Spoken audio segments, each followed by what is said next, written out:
L'accès à des soins de qualité et de proximité est un enjeu essentiel pour notre territoire. Il n'est plus acceptable de voir les habitants du Cotentin se déplacer à Caen pour consulter un ophtalmo ou un dentiste. Sur cette question, comme d'autres, nous devons travailler tous ensemble, loin des dogmes et des postures, n'opposant pas médecine rurale et urbaine, n'opposant pas médecine publique et libérale. Il s'agit de la santé des habitants du Nord Cotentin ici. À ce titre, je soutiendrai le travail initié par mon suppléant, qui a su entraîner autour de la table les élus et les professionnels de la santé. Premièrement, la mise en place d'une politique d'attractivité du territoire afin de faire venir les médecins chez nous. D'ailleurs, récompensé par un premier prix de la Fédération hospitalière de France.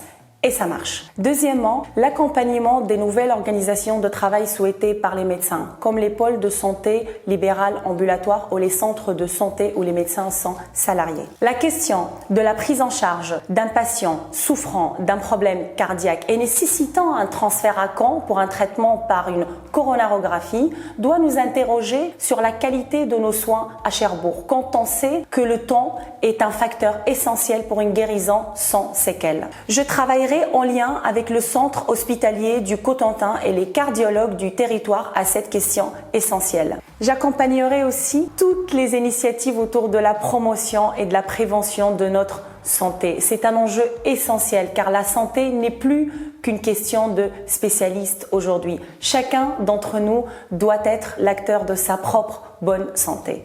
L'accompagnement de la perte d'autonomie de nos aînés est un enjeu essentiel pour notre territoire. Quand on remarque l'explosion démographique de nos seniors à l'horizon de 2030, 34% des habitants du Cotentin auront plus que 65 ans. Je veillerai en lien avec les gériatres à une juste adéquation entre les offres et les besoins de nos aînés dépendants. C'est très difficile de résumer ma vision de la santé du Nord Cotentin en quelques minutes. Si vous avez des questions, n'hésitez pas à me contacter par Facebook, email, Twitter, tous les moyens. Je serai disponible pour répondre à toutes vos questions. Merci beaucoup.